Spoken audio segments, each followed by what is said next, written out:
Halo teman-teman, selamat datang kembali di channel saya. Masih bersama saya Tisto. Di video kali ini kita akan coba melanjutkan pada video sebelumnya yang dimana kita untuk ngecek apakah kita sudah punya toko atau belum. Cuman di sini ada beberapa yang harus kita perbaiki. Jadi emang belum kita handle sih. Misal di sini kita logout ya, kita logout dan kita coba buat daftar baru. Misal kita user Tisto 5. Oke, kita daftar terus kita membuat toko baru. Oke, kita misal kasih nama toko baju murah, terus lokasinya kita ada di Semarang. Oke, terus kita coba buka toko, maka kita udah diarahkan di sini. Nama toko kenapa masih nol ya? Terus kita coba back di sini. Nah, dia kita masih mengarah ke sini teman-teman. Kita back, padahal kan kita sudah selesai, harusnya di sini nggak ada. Terus kalau kita back di sini harusnya untuk mulai bisnis baru ini juga udah berubah menjadi nama toko kita. Terus ada satu lagi, misal di sini kita di home, pertama kita klik di home, kita klik sini, terus kita keranjang ke akun, kita balik ke home lagi, terus dashboard keranjang akun. Kalau kita back dia akan kembali seperti urutan kita ngeklik tadi teman-teman. Misal ini sekarang di home, kita ke akun, kita ke home, kita ke akun, maka dia akan bolak-balik di home akun, home akun. Nah ini kita nggak mau seperti ini. Nah caranya bagaimana? Ini mudah sebenarnya. Tinggal kita tambahkan aja di sini. On back preset ini teman-teman jangan ketik sendiri karena udah auto generate. Misal teman-teman ketik aja on back gitu aja ya. Nah terus enter, terus di sini kita tambahkan finish.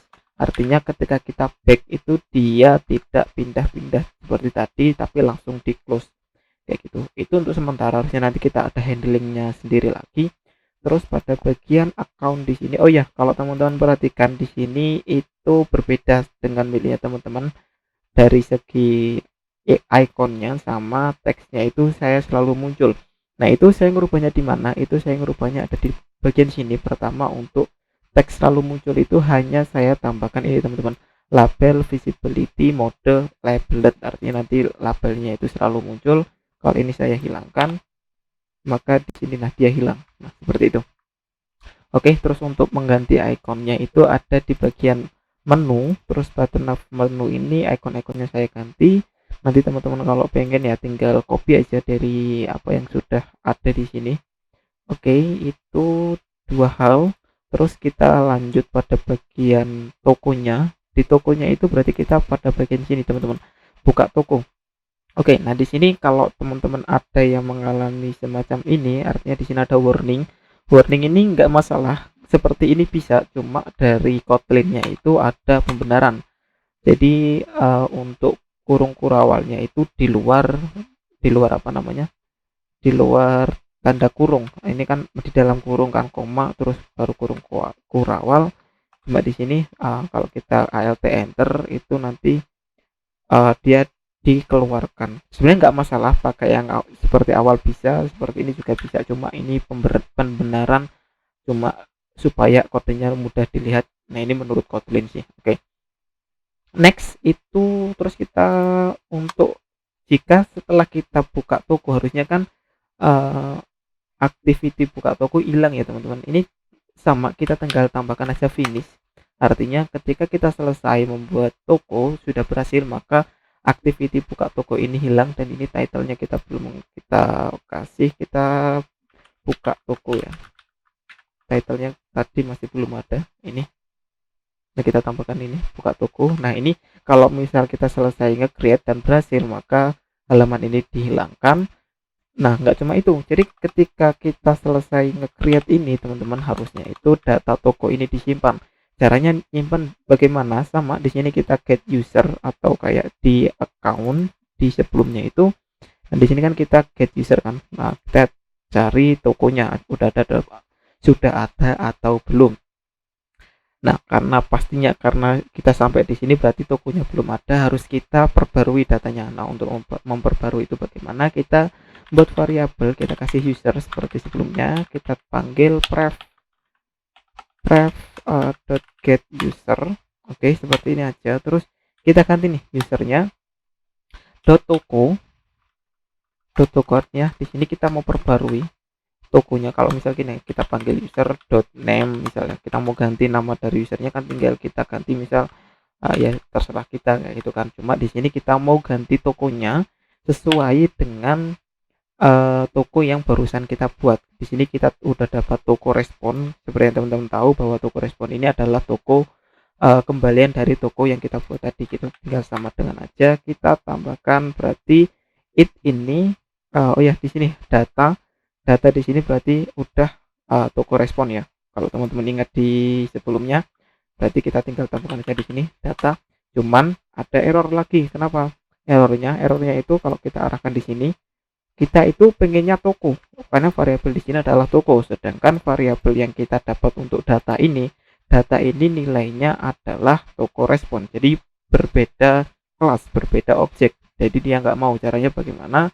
Kita bisa keluarkan satu-satu kayak gini. Kita buat objek baru toko, kita tambahkan ID-nya karena memang kita yang butuhkan cuma ID, dati.id seperti ini. Jangan lupa kita kasih tanda tanya.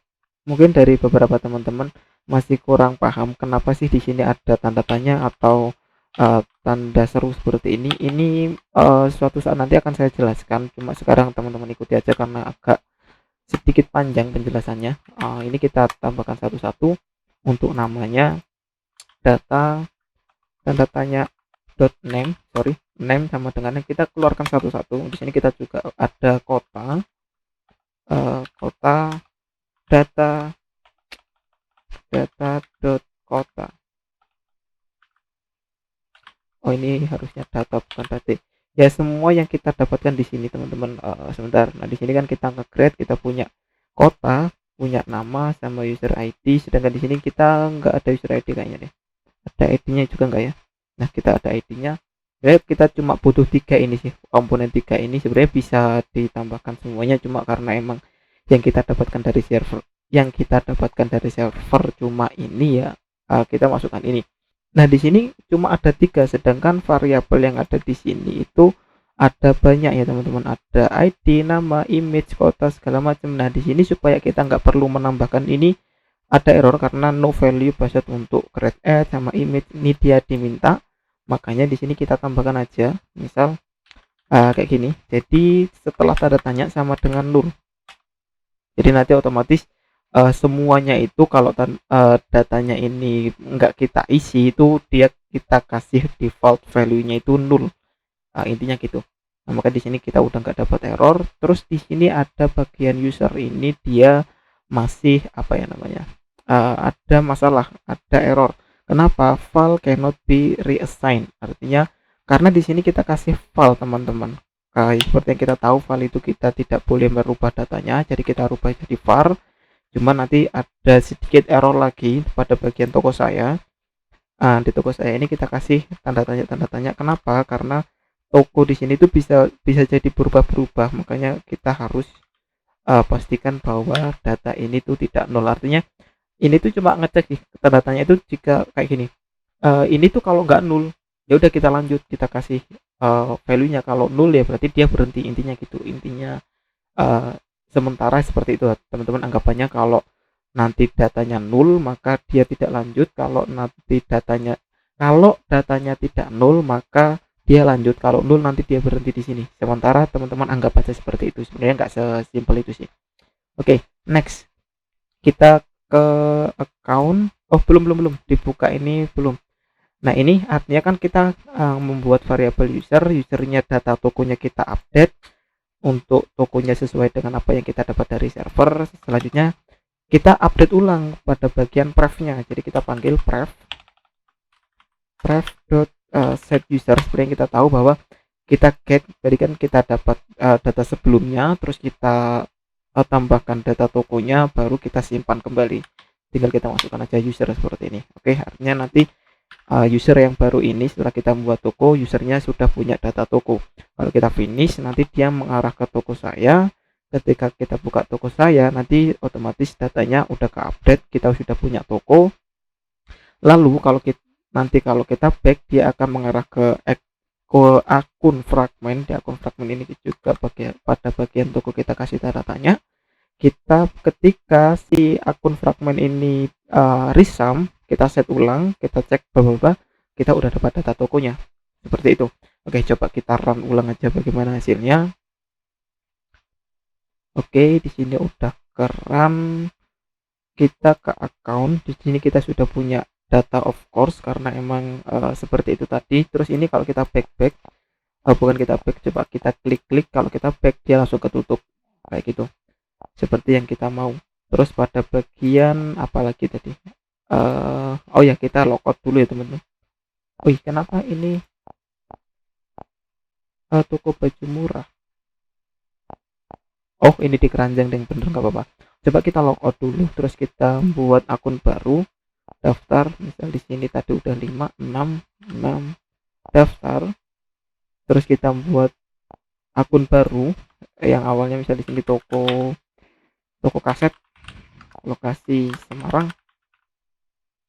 Kita buka toko, maka di sini kita ke arah ke sini dan udah langsung otomatis jadi toko kaset.